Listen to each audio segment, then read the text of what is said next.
Why ignorance is bliss is total BS, the brutal UK truth most people regret at 65, and how it quietly destroys British lives. Welcome to Leverage Success, your personal all-in-one self-growth channel for your health and wealth, for your better future self. Everything we'll be sharing builds up to one crucial point. You'll see at the end. Ignorance is bliss. We Brits love that saying.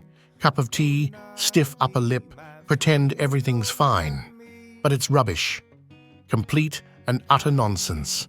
The less you know, the less power you have.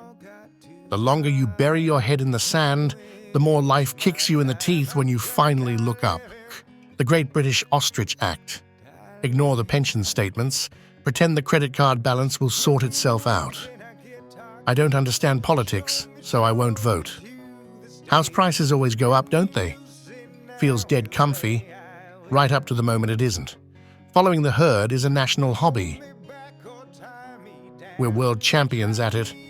Get a proper job with a pension. Don't talk about money, it's vulgar. Buy the biggest mortgage the bank will give you because bricks and mortar never go down. Just keep calm and carry on. Result? At state pension age, the average Brit has less than £30,000 in cash savings. While the reality shows that a large portion has far less, approximately 1 in 6 people have no cash savings at all, and a significant amount have less than £5,000 in cash, relying entirely on a state pension that barely covers the weekly shop. Real UK examples. We tell just a few real stories using actors to bring them to life. Dave, 59, Manchester. Never learned about ISAs or index funds because investing is for posh people, now facing retirement with £28,000, total saved and still paying rent. Karen, 54, Essex. Stayed in a toxic marriage for 27 years for the kids and because divorce is shameful. Finally left at 51 with no savings, no career, and now works 3 zero-hour cleaning jobs. Liam, 62, Birmingham. Laughed at Bitcoin in 2011 when it was £3, called it nerd money. Still drives a 2009 Vauxhall Corsa and moans about the cost of fuel. A £500 put back then would be £15 million today. Tracy, 67, Leeds. Bought her council house in 1998, took out 100% interest-only mortgage after mortgage because property always goes up. House repossessed in 2023 when the deal ended and she had no way to repay the capital. Ignorance didn't keep them safe. It robbed them blind. The brutal truth. Every time you say, "I don't need to know that," you hand control of your life to someone else. Every time you choose Netflix, EastEnders, or game shows and the entertainment industry in general over educating yourself, you guarantee a smaller, poorer, sadder future. 5 dead simple actions to stop being British about it. The 5-minute rule. Scared to open that pension letter or learn about stocks? Set a timer for 5 minutes and just start. Resistance dies fast. 1 scary question every Sunday night. What am I pretending not to know? Write it down. Then do 1 tiny thing about it on Monday. Swap 30 minutes of scrolling for learning. 1 Moneybox episode, 1 chapter of a money book, 1 Vanguard explainer video. Daily. No excuses. Find 1 Brit who's already free or who's already on that path. Someone who retired at 50 or built a side hustle or owns 10 buy-to-lets. Copy what they did. Many will tell you if you just ask politely. Make "I don't know yet" your new motto. Say it out loud, then go and bloody find out. And here's the bit that really grinds many gears. Most ignorant people would rather moan for England than move an inch. They'll spend 3 hours in the pub or on WhatsApp slagging off someone who's doing better than them. He's just lucky. She must be dodgy. I could have done that if I wanted to. Then the second a real solution lands in their lap, a book, a course, a side hustle idea, an uncomfortable truth, they run a mile. Why? Because fixing your life means opening your mind, shutting your mouth, and doing the work. Carl Jung nailed it a century ago. People will do anything, no matter how absurd, to avoid facing their own souls. Translation: gossip is easy, thinking is hard, so they choose gossip. Mocking the messenger feels safer than becoming the message. Skepticism becomes their shield. Laughter becomes their excuse. Sheeple becomes their favorite word, while they stay firmly in the pen with the rest of the flock. And it's not just money. The same suicidal ignorance shows up when health collapses.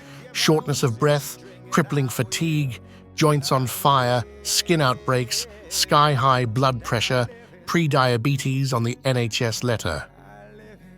Most people have two options staring them in the face. Option A, pop the statins, the antidepressants, the PPIs forever, trust the 8-minute GP appointment, and hope the side effects don't finish you off first. People often don't look into their health deeply.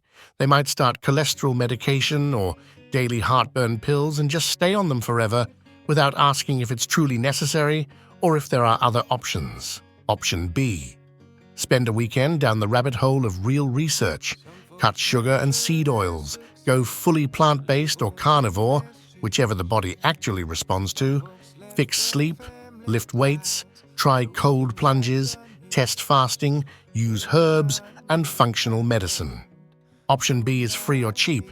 It demands reading, experimenting, and taking responsibility. So what do most choose? Head back in the sand. I'll just take the pills the doctor gave me. I tried kale once, didn't work. It's genetic, nothing I can do. They'd rather stay sick, tired, and medicated than dare question the system or, heaven forbid, change their plate. Sound familiar? Ignorance feels easier than ownership. Until the heart attack, the stroke, or the insulin needle becomes permanent. Your body doesn't care what the NHS protocol says. It only cares what you're willing to learn and do. Choose knowledge. Or let ignorance choose health problems or even an early grave for you. Then there's the classic graduate trap. And yes, this is a pattern. Not every single graduate, but far too many. 4 years, or even more, of grinding 50K plus in debt.